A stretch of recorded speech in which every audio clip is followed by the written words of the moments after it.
Saudara-saudari, umat beriman yang terkasih dalam Kristus, sekali lagi selamat hari Minggu untuk kita semua. Selamat hari Minggu, Pastor.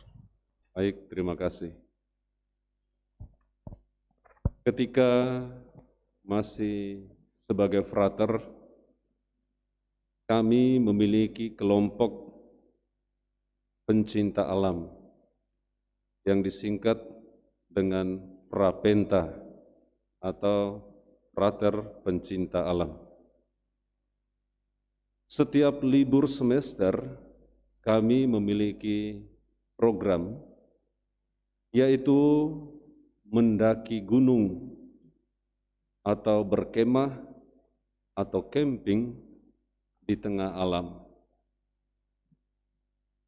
Salah satu gunung yang menurut pengalaman saya cukup berat untuk didaki adalah Gunung Kerinci. Mengapa?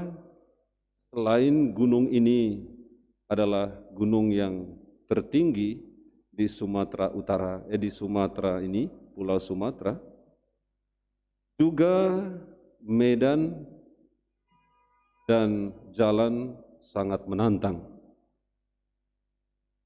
Selain itu juga ada beberapa pendaki yang sudah pernah mengalami kecelakaan, bahkan harus kehilangan nyawa. Bapak, Ibu, saudara-saudari, umat beriman yang terkasih, setiap kali ketika hendak mendaki gunung, dalam bayangan saya, yang saya lihat adalah kesulitan.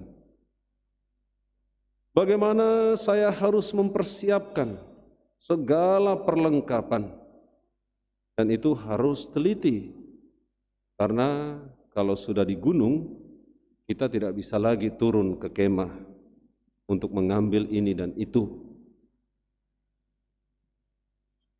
Selain itu juga ada ketakutan, bukan hanya ketakutan untuk keselamatan diri, juga ketakutan yang tidak jelas, was-was, cemas, dan lain-lain.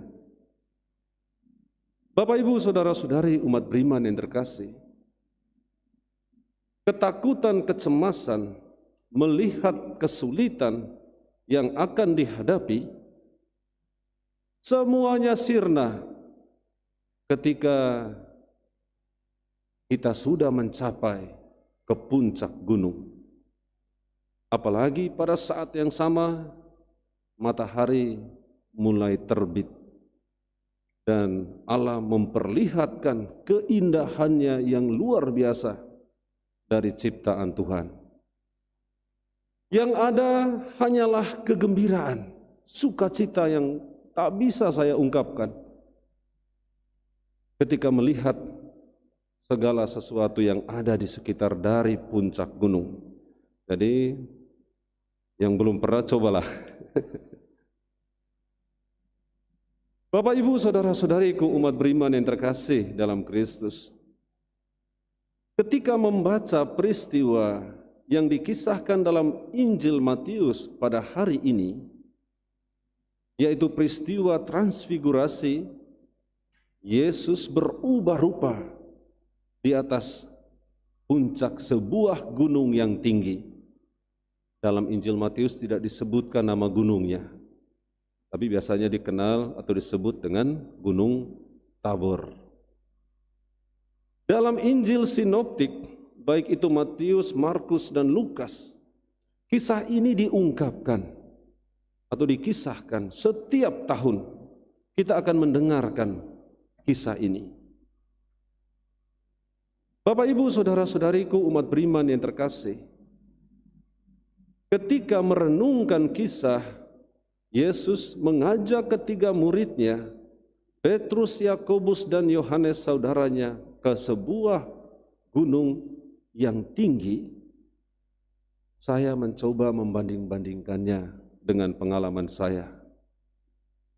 mungkin tidak akan sama persis seperti yang dialami oleh ketiga murid ketika mereka memandang Yesus berubah rupa, Yesus dimuliakan. Wajahnya putih berkilauan, pakaiannya bercahaya, yang menimbulkan kekaguman pada diri ketiga murid. Tidak hanya lagi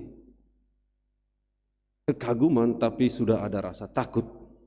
Sehingga ketika hadir Elia dan Musa bersama Yesus, setelah Petrus mengatakan, "Guru, biarkanlah kami mendirikan 3 kemah di sini," mereka menunduk ketakutan.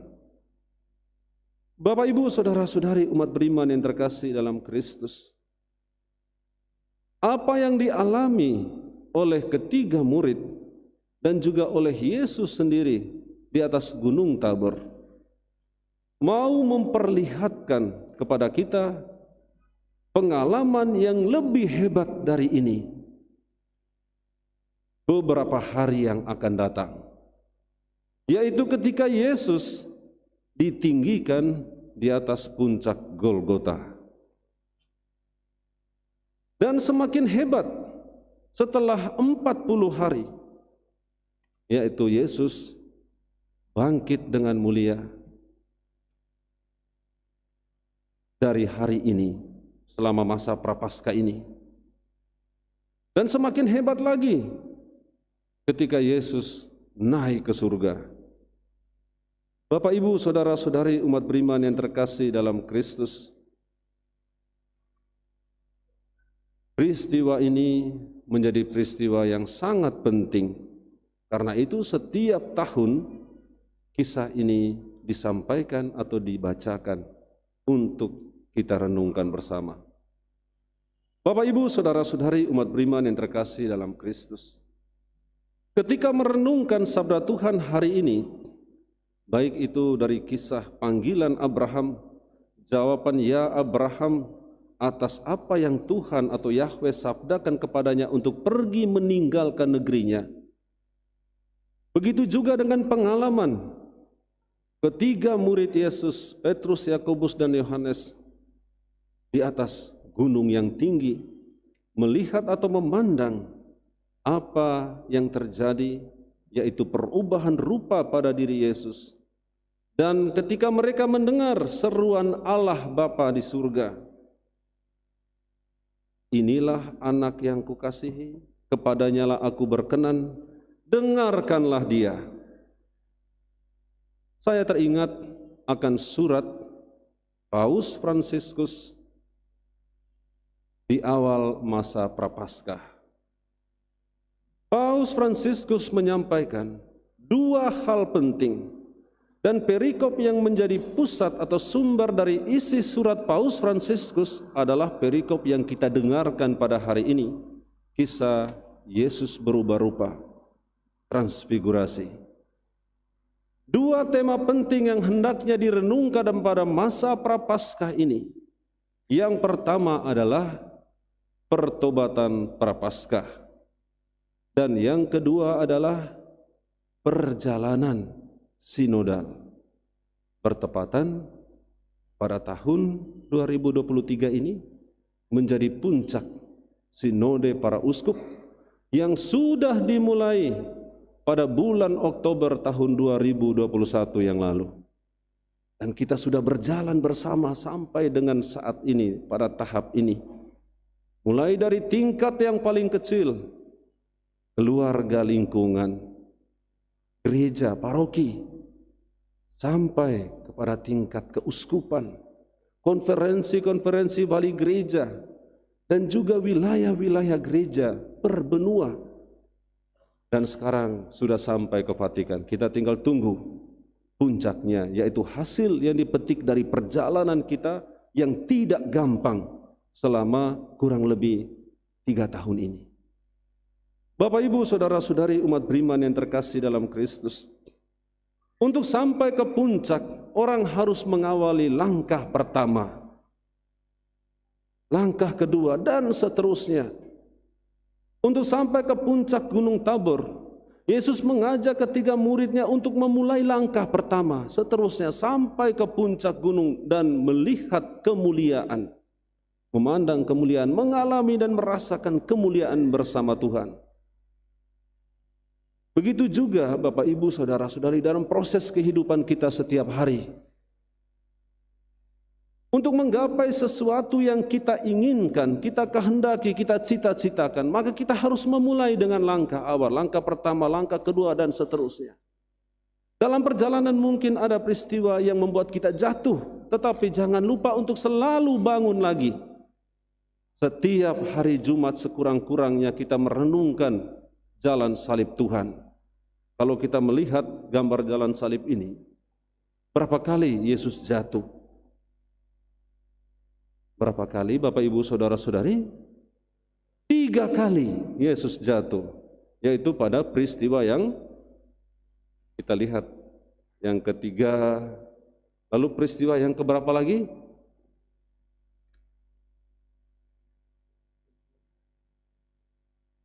Yang keberapa? Coba hitung dulu. 1, 2, 3, 4, 5, 6. Yang ke-7. Ingat, 3, 7. Terus peristiwa yang keberapa lagi? Yang ke-9. Bapak Ibu Saudara-saudari umat beriman yang terkasih, ketika kita merenungkan peristiwa jalan salib, di sana diungkapkan, dilukiskan dengan kata-kata yang sangat indah dan menarik, bahwa perjalanan makin lama makin menanjak. Mulai dari kota Yerusalem, dari istana Pilatus sampai ke puncak Golgota. Mungkin yang tercatat ini 3 kali. Yang dilukiskan ini 3 kali. Bisa jadi berkali-kali. Tetapi hebatnya Bapak Ibu Saudara-saudariku, bahwa Yesus selalu mengakhirinya dengan bangkit lagi, bangun lagi. Tidak tinggal dalam jatuhnya, tidak. Harus selalu diakhiri dengan bangkit dan bangun. Itulah yang harus dilakukan oleh umat beriman, para pengikut Kristus. Bapak Ibu Saudara-saudari umat beriman yang terkasih dalam Kristus, untuk sampai ke puncak, kita harus melangkah, mulai berjalan. Kalaupun jatuh jangan lupa bangun lagi, terus melangkah. Mungkin beban itu akan semakin berat, perjalanan akan semakin susah dan sulit, apalagi mendekati puncak. Tetap bertahan, harus sampai ke puncak. Justru di saat-saat ketika mendekati puncak, di sana godaan semakin besar untuk membuat kita mundur. Dan biasanya setelah itu baru kita sadari, oh sudah dekat ya, aduh sayang sekali saya putuskan untuk mundur. Bapak Ibu Saudara-saudari umat beriman yang terkasih dalam Kristus, pengalaman transfigurasi yang dialami oleh Yesus, dirasakan dan diperlihat juga oleh ketiga murid. Ini juga hendaknya menjadi pengalaman transfigurasi bagi kita sebagai pribadi maupun sebagai gereja. Transfigurasi, transformasi.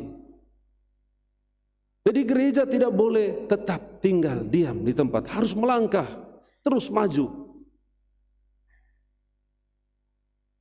Bapak Ibu Saudara-saudari, dalam Injil Matius, selain Yesus juga diperlihatkan 2 figur penting, 2 tokoh penting, yaitu Musa dan Elia. Musa mewakilkan hukum dan Elia mewakilkan para nabi, kenabian. Bahwa segala sesuatu yang terjadi pada gereja saat ini berangkat dari tradisi. Jadi tradisi itu menjadi warna awal yang menghantar kita untuk terus melangkah. Menjadi sumber awal untuk kita, untuk melangkah. Bapak Ibu Saudara-saudari umat beriman yang terkasih, dalam proses melangkah itu, di sana kita harus menunjukkan yang namanya kenabian. Ketika disebut kenabian itu selalu terkait dengan pengorbanan, penderitaan. Jadi seruan kenabian adalah seruan untuk siap menderita, berkorban, tetap bertahan.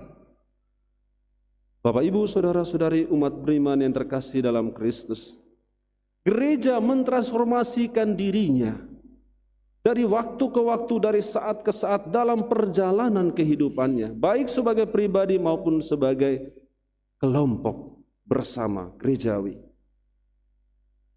Untuk bisa terus melangkah dalam keadaan situasi apapun, maka Bapak, Ibu, saudara-saudari umat beriman yang terkasih, ada dua catatan penting dari teks Injil Matius hari ini yang perlu menjadi pegangan kita.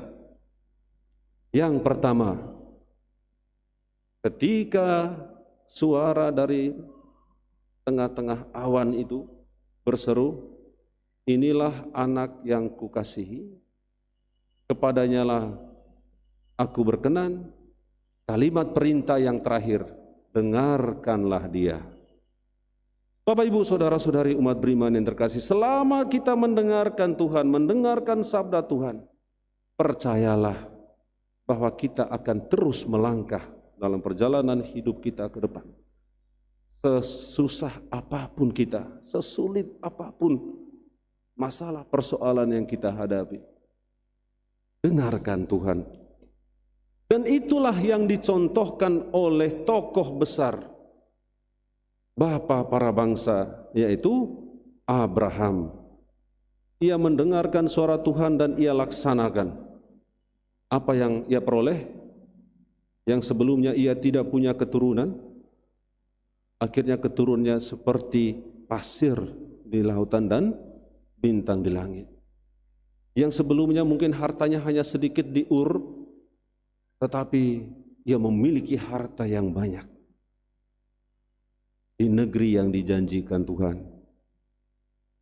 Bapak, Ibu, saudara-saudari umat beriman yang terkasih, dengarkanlah sabda Tuhan.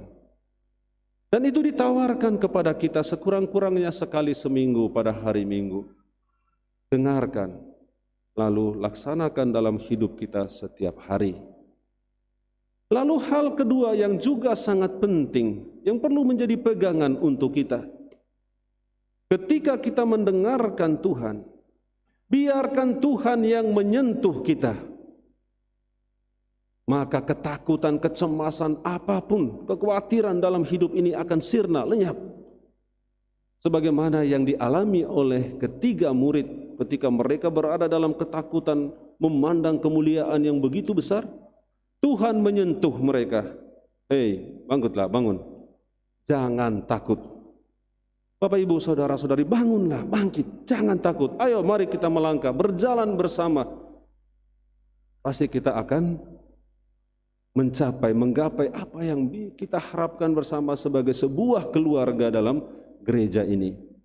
Bapak, Ibu, saudara-saudari umat beriman yang terkasih, semoga semangat pertobatan dalam masa prapaskah yang kita bangun ini menghantar kita untuk terus berjalan bersama sebagai saudara dan saudari, sebagaimana Yesus berjalan bersama dengan ketiga muridnya mendaki sebuah puncak yang tinggi, mengalami kemuliaan di atas gunung yang tinggi. Amin.